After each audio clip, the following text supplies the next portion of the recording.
오늘 말씀 같이 보도록 하겠습니다. 요한복음 1장 14절 말씀입니다. 같이 한번 봉독하도록 하겠습니다. 시작.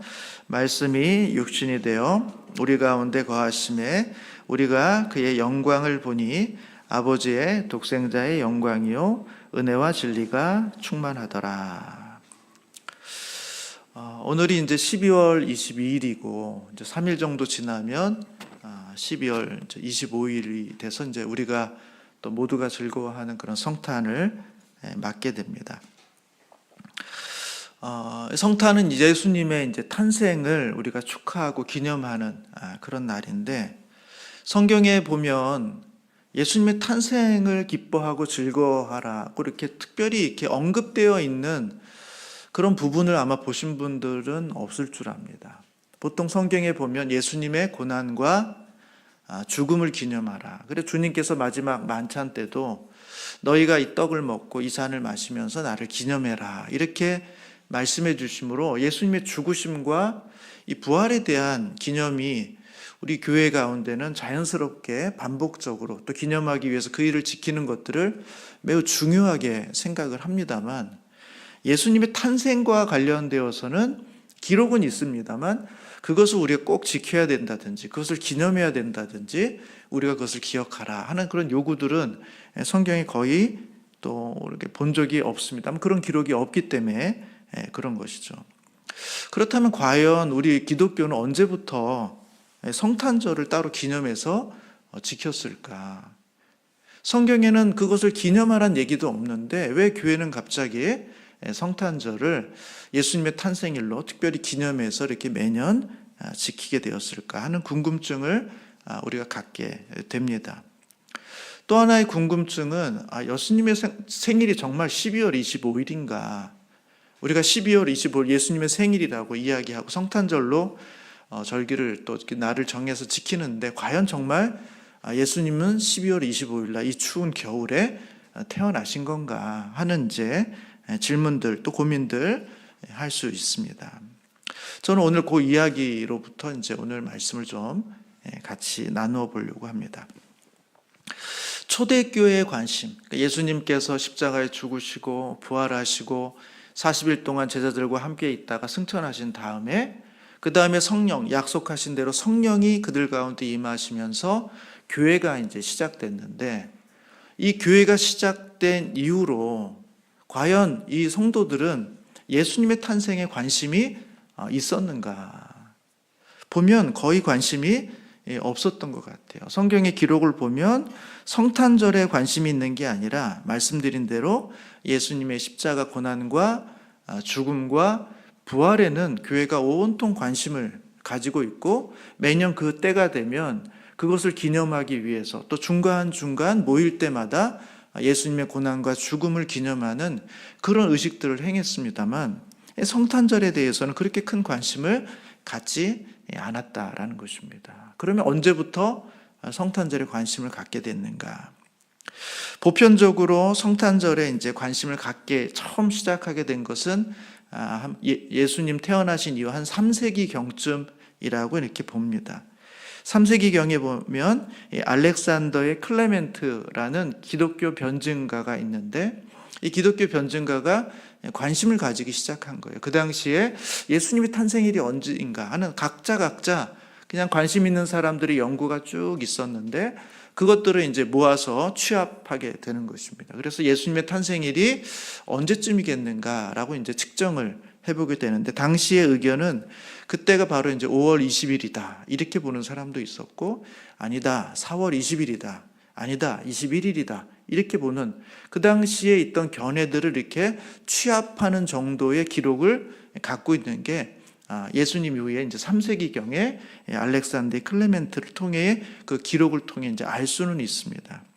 그렇다고 해서 그때 뭐 예수님의 탄생을 이렇게 막 기념하는 일이 있지는 않았던 것 같습니다.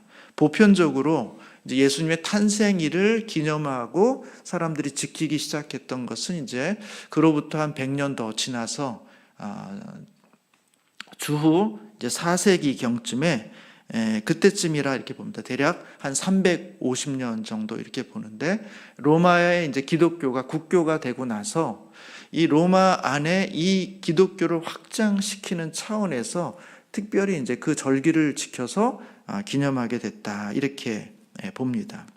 그래서 우리가 지키는 이 성탄절을 보편적으로 교회가 지키게 된 것은 대략 한 주후 350년경에 로마로부터 시작됐다, 이렇게 아마 봅니다. 그때부터 이제 12월 25일을, 왜 12월 25일인지는 모르겠습니다만 12월 25일을 하나의 날로 정해서 이제 지키게 됐다, 이렇게 봅니다. 흥미로운 것은 대부분의 나라, 전 세계 대부분의 나라가 이제 성탄절을 12월 25일로 지키게 되는데, 일부 나라는 12월 25일이 아니라 1월 7일 날 예수님의 탄생일을 정하는 나라도 있다는 것입니다. 혹시 들어보셨습니까? 대부분의 나라들은 12월 25일, 우리와 비슷하게 우리도 그날에 예수님의 탄생일이다, 이렇게 지키는데, 유럽의 몇몇 국가들은 그날이 아니라 1월 7일, 우리의 달력으로 보면 1월 7일에 예수님의 탄생일로 지키고 있다는 것입니다. 왜 이런 차이를 갖게 됐을까? 그것은 이제 로마가 어떤 태양력을 사용했느냐 하는 거하고 이제 연관이 있다고 이제 합니다. 처음에 로마는 태양력을 이제 사용했는데, 처음 사용했던 태양력은 우리가 잘 알고 있듯이 율리우스력을 이제 사용합니다. 율리우스 시저가 주전 45년부터 이제 태양을 중심으로 해서 달력을 사용해야 되겠다 하고는, 그때부터 태양을 중심으로, 그러니까 우리 지구가 태양을 이렇게 쭉 1년 도는 그 공전 주기를 시점을 잡아가지고 1년을 365일로 이렇게 잡고, 거기에 4년마다 하루를 더해서 366일, 이렇게 4년마다 오게 되면, 그러면 대략적으로 1년의 시기가 이렇게 딱 맞아 떨어진다 하는 그런 방식이 이제 율리우스역인데, 그 달력을 기준으로 해서 주전 45년부터 로마는 이제 그 달력으로 이제 해를 쭉 가늠하게 됐습니다. 그렇게 해서 이제 쭉 시간이 지나다 보니까 어떤 문제가 발생하게 되냐면, 이 율리우스력이 약간의 오차가 있는 것입니다. 그러니까 1년에 11분 15초의 오차가 발생해요. 그래서 뭐 1년에 11분 15초가 무슨 뭐 큰 대단한 일인가 싶은데, 그것이 뭐 1년이고 10년이고 100년이고 이렇게 넘어가다 보니까 결국 128년마다 한 번씩 하루의 오차가 발생하게 되는 것입니다. 근데 그것이 이제 1000년을 가다 보면 열흘의 오차가 발생하게 되는 거예요. 그런 식으로 긴 시간을 보내다 보니까 그 달력을 쫓아가지고 이제 절기를 따라 지키던 이제 로마 카톨릭 교회가 이게 너무 차이가 큰 겁니다. 열흘 정도까지 차이가 나는 거예요. 그래서 이건 좀 문제가 있다라고 해가지고 1582년에 이제 그레고리, 이 로마 이제 교황이죠. 로마 교황을 통해서 그 달력이 아니라 그레고리력이라고 하는, 지금 우리가 지키고 있는 그 태양력으로 이제 보정을 합니다. 그래서 바꿔요. 로마 카톨릭은 이제 그 1582년부터 율리우스력이 아니라 그레고리력이라는 연도로 이제 바꿔가지고 달력을 쭉 씁니다. 우리가 그걸 쓰고 있는 거예요. 그거는 이제 율리우스력이 가지고 있는 약간의 오차를 좀 더 정교하게 보완하기 위한 달력을 우리가 쓰는 겁니다. 그래서 대부분의 나라들은, 기독교 나라들은 로마 카톨릭의 영향에 의해서 이 그레고리력을 받아들여서 12월 25일 날 이제 성탄절을 보내게 되는 것입니다. 근데 문제는 뭐냐 하면, 이 서방교회, 로마 카톨릭과 약간 다른 결을 갖고 있는 동방 정교회에서는 이 그레고리력을 따르지 않는 것입니다. 그들이 원래부터 지켜왔던 율리우스력을 그냥 그대로 따라가다 보니까 이 둘 사이에 매년 조금씩, 매년이 아니죠, 한 100년, 120년마다 하루씩 이제 차이가 나기 시작합니다. 그래서 지금 로마 정교회를 믿고 있는 유럽의 이제 몇몇 국가들은 12월 25일이 아니라 지금 우리들의 달력으로 이제 1월 7일 날, 약간 13일 정도의 차이가 나서 1월 7일 날을 예수님의 탄생일이다, 이렇게 보면서 절기를 지키고 있다라는 것입니다. 그런 두 가지 차이가 있다라는 것을 우리가 좀 기억하면 좋을 것 같습니다. 그래서 왜 12월 25일이냐, 또 어디는 왜 1월 7일이냐 하는 것은 그 날을 다르게 한다라기보다는 달력을 다른 것을 갖다 쓴다 보니까 거기에서부터 오는 차이다라는 것을 먼저 기억하시면 좋겠습니다. 제가 갑자기 왜 이런 얘기를 이렇게 길게 할까요? 나중에 말씀드리겠습니다. 여러분, 우리나라는 언제부터 성탄절 지켰을까요? 성탄절을 언제부터 휴일로 정했을까요?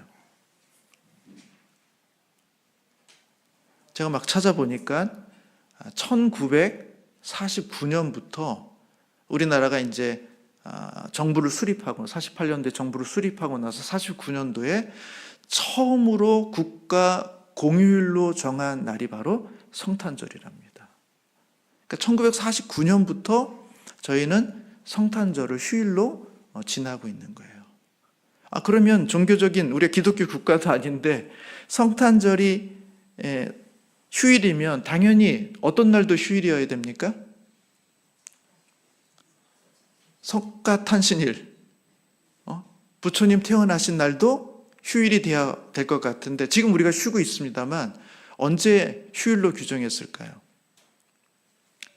1975년부터 석가탄신일을 휴일로 규정했다는 겁니다. 그러니까 대략 25년, 26년의 차이가 있어요. 그러니까 우리나라는 처음 정부를 이제 수립하고 나서 제일 처음에 휴일을 정한 것이 바로 이제 성탄절이다라는 것은 그만큼 미국의 영향력이 컸던 것일 수도 있고 또 국가 지도자들 가운데 기독교의 영향이 적지 않았다라는 것들을 우리가 이제 국가를 이제 정부를 수립하면서 우리가 처음 이제 알게 되는 그런 특징도 있습니다. 이것이 이제 성탄절이 우리 교회 또 우리 지금 한국 교회 가운데 들어오게 된 배경을 제가 쭉 설명을 드렸습니다. 또 하나의 우리의 궁금증은 뭐냐면 그럼 과연 12월 25일이 예수님이 정말 태어나신 날이냐 하는 것입니다. 아마 다 우리 성도님들 알고 계십니다. 역사적으로 근거가 없습니다. 그리고 성경적인 근거도 없습니다. 정확하게 예수님께서 12월 25일에 태어났는지, 겨울에 태어났는지, 언제 태어나시는지 계절도 정확하게 파악하기는 쉽지가 않습니다.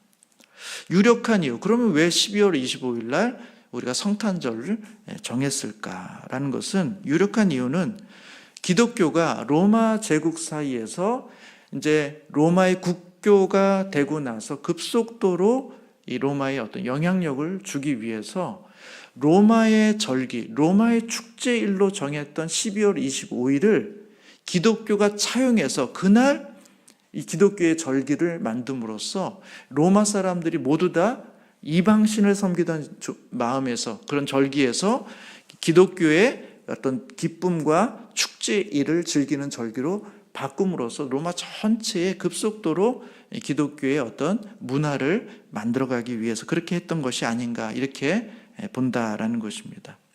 12월 중순이 이제 동짓날이 있습니다. 동짓날이라는 게 언제죠? 이제 해가 가장 짧아졌다가 이제 해가 처음으로 이제 점점 길어지는 그 시점. 그래서 우리나라 속담에도 이제 동짓날을 지나고 나면 우리 해가 노루 꼬리만큼 길어진다 하는 그런 이야기가 있다고 합니다. 그러니까 그때로부터 이제 태양이 조금씩 길어진다는 거예요. 그래서 12월 25일은 로마가 태양의 신이 태어난 날로 지켰다는 것입니다.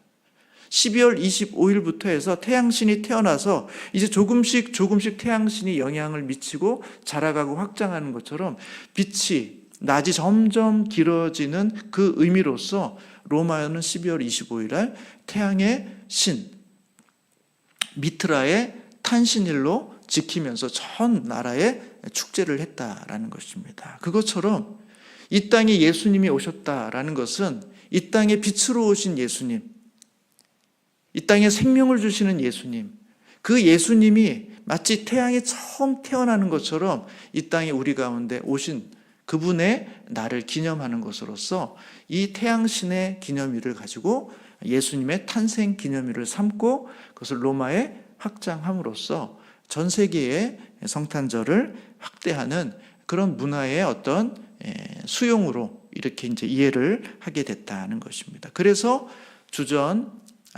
주후 350년부터 로마의 그 주교를 통해서 이 기독교가 성탄절을 받아들이게 됐다. 이렇게 이해를 하고 있는 것 같습니다. 저도 궁금해가지고 지난 몇 주 동안 이것저것 이렇게 찾아보면서 정리한 내용이 그렇습니다. 중요한 건 이겁니다. 성탄절이 12월 25일, 예수님의 탄생일이 정확히 12월 25일이냐라는 것보다도 더 중요한 의미는 그 성탄절을 통해서 우리 가운데 주고 있는 메시지는 무엇인가. 성탄절의 날짜는 우리가 정확하게 알 수는 없지만 성탄절을 통해서 우리 가운데 주시는 하나님의 메시지, 하나님의 음성, 하나님이 우리 가운데 주시려고 하는 그분의 내용은 무엇인가 라는 것에 우리가 집중하는 것이 성탄절을 보내면서 우리가 가져야 될 성도의 건강한 모습이라는 것입니다. 여러분, 성탄절, 예수님의 탄생과 관련된 이야기는 4개의 복음서 중에서 마태복음과 누가복음에 주로 언급되어 있습니다. 마가복음과 요한복음에 대해서는 직접적으로 언급되어 있지 않습니다. 그러나 우리가 읽은 요한복음 1장 14절에 보시면 예수님께서 이 땅 가운데 사람의 모양으로, 육신의 모양으로 이 땅 가운데 오셨다는 그분의 의미, 그분이 이 땅에 오신 의미에 대해서 설명해 주는 부분이죠. 오늘 읽은 부분이 1장 14절이 그렇습니다. 다시 한번 읽어보면 이렇습니다. 말씀이 육신이 되어 우리 가운데 거하셨다라는 것입니다. 말씀이 육신이 되어 우리 가운데 거하셨다. 여러분, 이 말씀은 뭘까요? 1장 1절에는 이렇게 표현하고 있습니다. 태초에 말씀이 계시니라. 이 말씀이 하나님과 함께 계셨으니 이 말씀은 곧 하나님이시니라. 이렇게 말하고 있어요.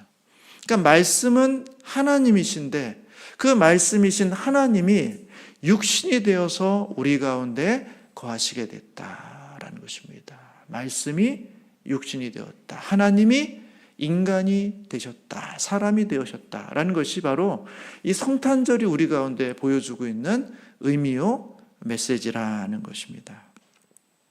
여러분, 빌립보서 2장 6절 7절의 말씀에 보면 이렇게 조금 더 바울은 선명하게 기록하고 있습니다. 한번 6절 7절 한번 같이 읽어보도록 하겠습니다. 시작. 그는 근본 하나님의 본체시나 하나님과 동등됨을 취할 것으로 여기지 아니하시고 사람같이 되셨다라는 것입니다. 그는 근본 하나님의 본체시라는 것입니다. 예수님은 하나님과 같은 분이라는 거예요. 그런데 자기를 비워서 종의 형체를 가지셨다라는 것입니다. 사람같이 되셨고 사람의 모양으로 나타났다. 이것이 바로 예수님께서 이 땅 가운데 오셨던 이유와 내용이라는 것을 아주 간단하게 보여주고 있습니다. 여러분, 하나님이 사람이 되셨다라는 것은 어떤 의미겠습니까? 그냥 하나님이 사람의 모양을 탁 입었다 이게 아니에요. 오실 때 성인의 모습으로, 성숙한 모습으로 나타나신 게 아니에요. 우리 주님은 어떤 모습으로 오셨냐는 거예요. 사람의 몸으로 오시되 가장 연약하고 힘없고 무력한 아이의 모습으로 오셨다는 것입니다. 그것이 마태복음과 누가복음이 우리 가운데 보여주고 있는 거예요. 우리 주님이 오실 때 장성한, 멋진, 다 완성된 성인의 모습으로 이 땅에 탁 등장하지 않으시고 사람의 몸을 입으시는데 그 사람의 몸 중에서도 가장 약하고 힘없고 무력하고 그래서 누가 툭 건드리면 죽거나 돌보지 않으면 죽을 수밖에 없는 아주 초라하고 약한 인간의 모습으로 이 땅에 오셨다라는 것입니다. 그는 성인이 되기까지 많은 시간들을 거쳐야 됐어요. 30년의 시간을 거쳐야 했습니다. 우리 모든 사람들이 거쳐서 온전한 인간의 모습이 될 때처럼 우리 주님도 그 모든 과정을 하나씩 우리와 같은 속도로 같은 과정을 거치면서 우리 주님은 성인이 되셨다라는 것입니다. 여러분, 성경은 말합니다. 우리 하나님이 인간이 되셨을 때 그분이 껍데기만 그 다음에 어떤 형식만 사람을 갖춘 게 아니라 진짜 사람이 됐다고 말하는 거예요. 진짜 사람이 됐다는 건 뭡니까? 그것은 우리가 가지고 있는 모든 연약함을 그분이 가지셨고 우리가 느끼는 모든 유혹과 시험과 억울함과 배신과 죽음의 그 모든 한계를 우리 주님도 고스란히 다 갖고 있었다라는 것입니다. 여러분, 연약함, 유혹, 시험, 억울함, 배신, 죽음, 이것은 하나님에게는 절대적으로 어울리지 않는 단어들이에요. 하나님과는 절대적으로 맞지 않는 개념들입니다. 그런데 우리 하나님이신 예수는, 그리스도는 우리 사람 예수가 되어서 연약함과 유혹과 시험과 고난과 배신과 죽음의 한계 속에서 이 땅을 살아가셨다라고 성경은 말하고 있습니다. 히브리서 4장 15절에는 모든 일에 우리와 똑같이 시험을 받으시는 이다, 이렇게 말해요. 모든 일에 우리와 똑같이 시험을 받으시는 분. 여러분, 예수는 정말 하나님이시지만 우리와 똑같은 인간의 모습으로 연약함과 유혹 앞에서의 무력함과 배신과 억울함과 죽음 앞에서 그것을 스스로 극복해내지 않으시는 방식으로 이 땅 가운데 오셨다라는 것이죠. 왜 하나님이 이와 같이 초라한 종의 형체, 사람의 모습으로 이 땅 가운데 오셨을까? 그 목적은 뭐고 그 이유는 무엇일까? 왜 주님은 그렇게까지 하실까? 이런 생각을 해보게 됩니다. 그러면서 저 나름대로 묵상하고 깨닫게 되는 내용은 뭐냐 하면 이런 거죠. 부부간에 갈등이 있어요. 평소에 잘 지냅니다만 간혹 1년에 한두 차례 저희들이 이렇게 부부싸움을 하기도 하죠. 부부간에 갈등이 있습니다.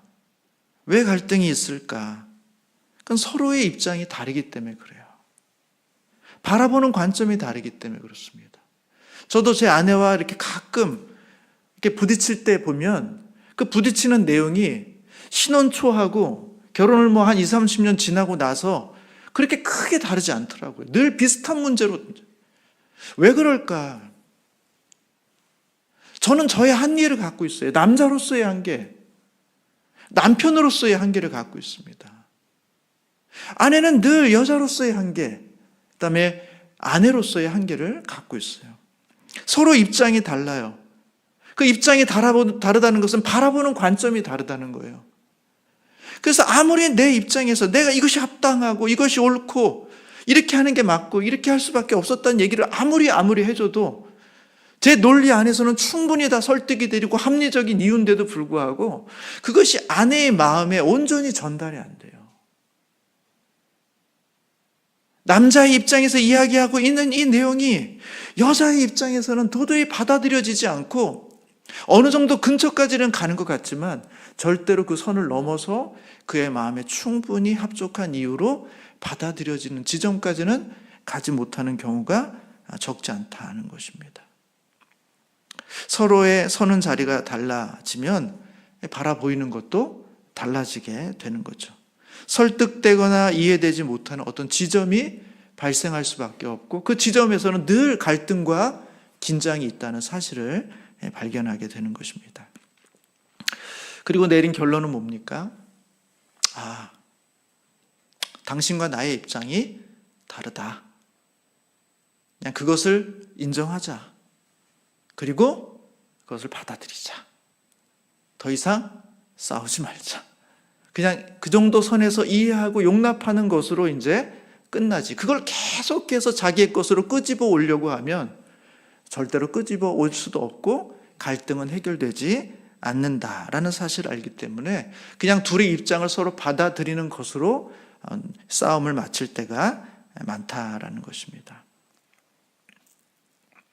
여러분, 이 논쟁은 상대의 입장이 되고자 하는 마음이 없으면 더 이상 소통이 불가능하다라는 사실을 우리 가운데 보여주고 있습니다.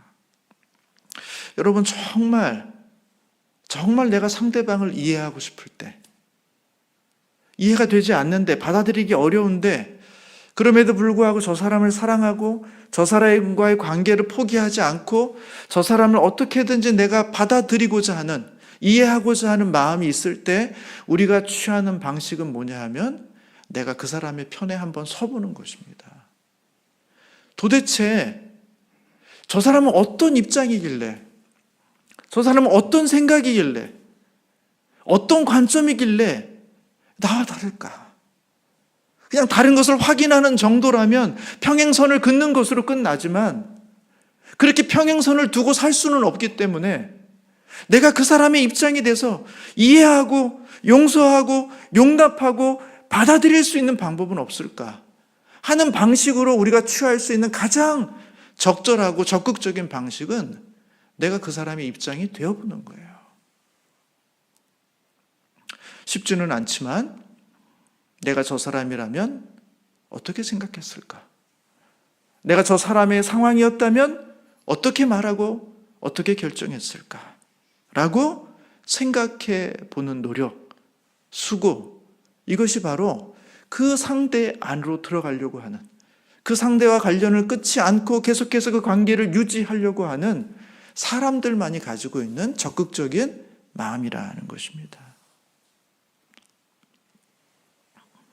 왜 내 입장만 주장하지 않고 상대의 입장에 서보려고 할까? 이유는 분명하죠. 이해하고 싶어서. 상대를 이해하고 싶어서. 어떤 면에서는 상대를 이해시키고 싶어서. 내가 당신의 입장, 당신의 처지 가운데로 들어간다. 더 나아가서 용서하고 용납하고 싶어서. 어떻게 보면 용서할 명분을 찾기 위해서, 이 관계를 끊지 않을, 이 관계를 더 긴밀하게 하고 싶은 어떤 명분을 찾기 위해서 그 사람 깊숙이 들어가게 된다는 것입니다. 저는 이것이 바로 사랑이라고 생각해요. 사랑하지 않고는 이 사람과의 관계를 더 깊게 하고자 하는 마음이 없어서는 이와 같은 노력과 수고를 우리는 하지 않는다는 것이죠. 왜 우리가 상대방의 입장에 서려고 할까? 그것은 사랑하려고 하는 것입니다. 사랑하기 때문에 이 관계를 포기하지 않으려고 하는 마음으로 어떻게든지 그를 용납하고 수용하고 받아들일 수 있는 명분은 없을까 하는 마음이 우리로 하여금 상대방의 입장에 서게 한다는 것입니다. 저는 하나님이 사람이 되신 이유와 목적, 그것은 바로 사랑에 있다고 봐요. 하나님이 우리의 마음을 몰라서가 아니라 내가 너의 입장에 서려고 하는 만큼, 그래서 내가 종의 형체를 입어야 되고 연약함으로 들어가야 되고 고난을 당해야 되고 배반을 당해야 되고 죽어야 되는 그런 억울한 처지에 들어가지만, 그럼에도 불구하고 내가 너를 포기하지 않는다. 나는 너를 이해하고 싶다. 나는 너를 사랑한다. 나는 너를 용서하고 싶다. 나는 너를 끝까지 이 관계를 포기할 수 없다라는 것을 설득하기 위해서 우리 주님은 그분의 자리에서 우리의 인간의 자리로 내려오셨다라는 것이죠. 여러분, 기독교의 핵심은 뭡니까? 그것은 십자가의 죽음이에요. 여러분, 그 십자가의 죽음에도 사랑이 있습니다. 그러니까 주님의 탄생에도 사랑의 동기가 되어 시작된 것이고, 주님이 이 땅에 오셔서 죽으실 때도 거기에는 사랑이 동기가 되어 죽으심이라는 것이죠. 로마서 5장 8절에 보면 우리가 아직 죄인 되었을 때 그리스도께서 우리를 위하여 죽으심으로 하나님께서 우리에게 대한 자기의 사랑을 확증하셨다는 거예요. 주님의 죽으심을 보여주심으로 내가 너를 얼마나 사랑하는지, 나는 여전히 너를 사랑하고 있다. 네가 죄인이지만 나는 너를 사랑하고 있다. 네가 나를 배신했지만 나는 이 관계를 끊고 싶지 않다. 네가 나를 실망시켰지만, 너는 연약하지만 그러나 나는 너를 포기할 수 없다 하는 그 주님의 사랑의 마음을 주님이 이 땅에 오시는 것으로도, 주님이 이 땅에서 죽으시는 것으로도 우리 가운데 보여주고 있는 그 내용, 그것은 바로 주님의 사랑이다라는 거죠. 저는 최근에 여러 가지 새롭게 제 안에서 이렇게 묵상되어지는 그런 말씀, 비유가 있는데, 그것은 마태복음 21장 33절부터 41절까지 있는 포도원 농부의 비유입니다. 제가 몇 차례 한번 말씀을 드렸을 것 같아요. 포도원 농부의 비유는 간단합니다. 포도원 주인이 있어요. 이 포도원 주인이 이 포도원을 잘 꾸며 놓습니다. 농장을 잘 만들어 놓고 그 주변에 이제 산 울타리로 쫙 두릅니다. 그러니까 외부에 짐승이나 여우나 이런 것들이 막 들어와서 밭을 망가뜨리면 안 되니까 울타리를 쫙 만들어 놔요. 그리고 나서 이제 포도즙 짜는 그런 기구도 이제 딱 만들어 놓습니다. 그래서 포도 열매가 있으면 그 즙을 짜서 가공해 가지고 이제 포도주를 만들고 이렇게 하는 거죠. 그러니까 그런 가공 시설까지 다 만들어 놔요. 그리고 망대를 세워 놓고 이제 여기에 혹시 외부에 침입이 있지 않을까 하는 이제 그런 것들을 감시할 수 있는 보안 장치까지 다 완벽하게 다 해 놓습니다. 그렇게 하고 나서 그 포도원 농장을 세를 줍니다. 자기가 어디로 이제 멀리 여행을 가야 돼 가지고 농부에게 세를 주고 이제 떠나게 됩니다. 그래서 이제 농사가 경시를 할 때가 되는 이제 포도원이 이제 열매를 맺을 때가 됐을 때 멀리 있으니까 종들을 이제 보내는 거죠. 가가지고 열매를 이제 달라. 계약을 맺은 거 아닙니까? 그 계약해서 열매가 나오면 그 중에 일부는 너희들이 갖고 일부는 또 나에게 가져와야 된다. 왜냐하면 이 땅의 주인이 그 농장의 주인이니까 그렇죠. 그래서 종을 보내요. 그럼 당연히 그 농부들은 자기가 아무것도 투자하지 않은 곳에서 1년 동안 수고하고 애썼으니까 그 계약된 대로 그 열매 얼마를 주고 그 나머지 것들을 자기의 것으로 취해서 살아가면 되거든요. 당연히 이런 일들이 이제 일어나게 되는 겁니다. 근데 문제는 뭐냐 하면 종이 가서 그 열매를 달라 이렇게 이야기하니까 이 농부들이 그 열매를 주기 싫은 겁니다. 그래서 이 종들을, 주인이 보낸 종들을 하나는 심히 때리고 하나는 죽이고 하나는 돌로 쳤어요. 이게 생각지도 못할 일이죠. 아니 당연히 자기 밭이 아닌 데서 농사를 했고 계약을 해서 때가 됐으면 그 결실을 주고 자기 것만 취하면 되는데 이 주인이 모든 걸 다 가져간다는 게 아닌데 이 농부들이 이렇게 잔인한 일들을 행한 거예요. 욕심을 부리는 거죠. 그래서 이 주인이 그 이야기를 듣고는 당황스러웠지만 이해가 안 됐지만 다시 더 많은 종들을 보내서 주인의 열매를 달라 이렇게 요청을 해요. 더 많은 종들이 갑니다. 그런데 농부들의 마음이 변하지 않았어요. 더 많이 와도 이 농부들이 힘을 합쳐가지고 그들을 때리고 죽이고 돌로 칩니다.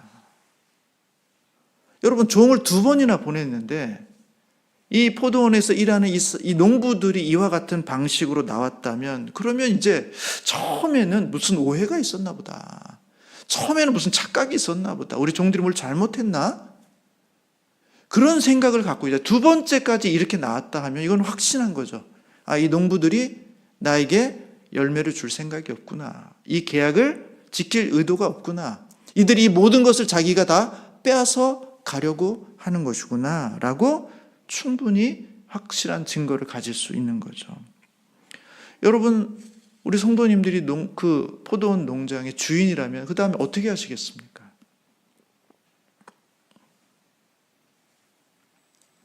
뻔하죠. 경찰에 신고해야죠. 더 무슨 고려할 게 뭐가 있습니까? 종을 2번 보낸 그것도 고려한 거죠.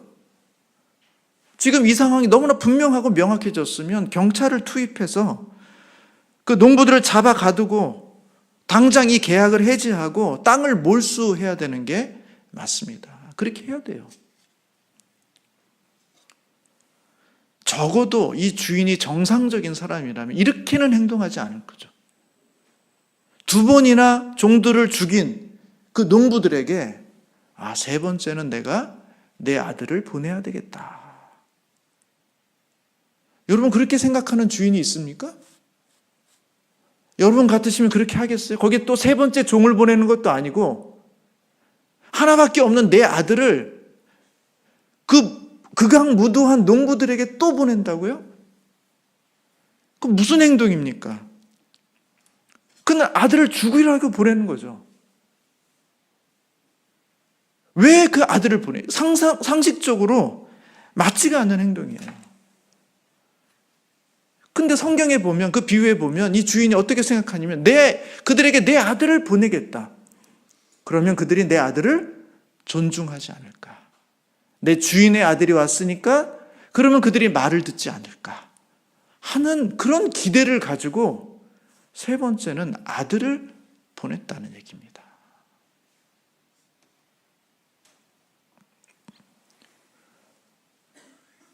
저는 이게 이해가 안 돼요.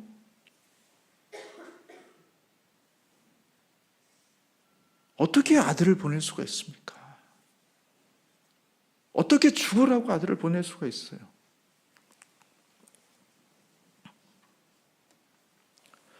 주인은 아들을 보내면서 이렇게 생각했겠죠. 이 아들의 이야기라도 들으면 그 이전에 과오들은 다 잊어주고 지금이라도 용서를 구하면 내가 그들을 다시 받아주겠다 하는 그 마음이 있는 거예요. 그래서 마지막으로 한 번 더 최종적으로 아들을 보내는 거예요. 이 주인의 마음은 이 농부들의 죄를 보고도, 이 농부들의 완악함을 보고도 포기하고 싶지 않은 거예요. 이들을 놓치고 싶지 않은 거예요. 이들을 어떻게든지 다시 언약의 관계로, 이 계약의 관계가 끊어지지 않게 하기 위해서 그 주인은 아들의 생명을 담보로 다시 이 농부들에게 아들을 보낸 것입니다. 네가 이 아들을 보고 지금이라도 마음을 돌이키면 내가 너를 사랑하겠다. 내가 너희들의 죄를 용서하겠다. 그리고 이 관계는 다시 끊어지지 않고 다시 이어질 것이다 하는 그 마음을 보여주기 위해서 이 주인은 그 농부들에게 아들을 보낸 것입니다. 여러분, 이게 우리 하나님께서 이 땅에 당신의 독생자 예수 그리스도를 연약한, 무력한, 그래서 태어나자마자, 아니 태어나기도 전부터 태어날 수 없는 그런 위험, 태어나자마자 헤롯에 의해서 죽을 수밖에 없는 그 위험, 그런 위태로운 연약한 인간의 모습으로 당신의 아들을 보내신 이유라는 것을 우리는 다시 한번 기억할 필요가 있습니다. 저는 성탄절을 맞으면서 내 입장에서 상대를 평가하는, 발빠르게 판단하는 그런 삶이 아니라 상대를 이해하기 위해서, 상대를 사랑하기 위해서 내가 상대의 입장으로 들어가는, 상대의 편에 서는, 그 사람이 나를 마음을 아프게 했고 나에게 죄를 범했고 나를 배신했고, 그래서 내가 상대의 편에 들어가는 순간 내가 지는 것처럼, 내가 죽는 것처럼, 나라는 존재가 사라지는 것처럼 보이는 그 순간조차도 그 사람을 얻기 위해서 상대의 편에 들어가려고 했던 예수님처럼 우리의 삶도 내 입장에 서서 상대를 판단하는 데 발빠른 것이 아니라 상대를 놓치지 않기 위해서, 상대를 포기하지 않기 위해서, 상대를 용서하고 사랑하기 위해서 그 입장에 서기로 결단하며 나아가는 그런 성탄절이, 그 성탄절의 의미가 우리 가운데 다가오는 시간이 되었으면 좋겠다라는 생각들을 해보게 됩니다. 여러분, 정신과 의사인 정혜신 박사가 쓴 책 중에 당신이 옳다라는 책이 있습니다. 아마 읽어보신 분들도 많이 있으실 줄 압니다. 당신이 옳다. 제목만 보면 무조건 네가 옳다, 네가 옳다, 뭐 그래야 되는 것처럼 이야기하는 것이지만 그렇지 않습니다. 그 정신과 의사 정희진 박사가 왜 당신이 옳다라는 이 표현을, 또 이 내용을 책으로 쓰게 되었는가? 이것은 당신의 말이 다 옳다라는 이야기가 아니라 당신의 입장에서 보니 당신이 하는 말과 행동이 옳을 수도 있겠다라는 그 이해로부터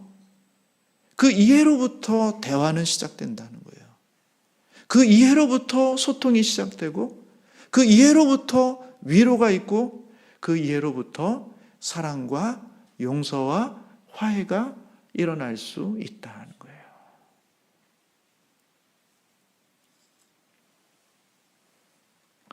저는 우리가 왜 갈등하고 왜 다툼하고 왜 서로를 평가하는데 발빠른가? 그것은 내가 내 자리에서만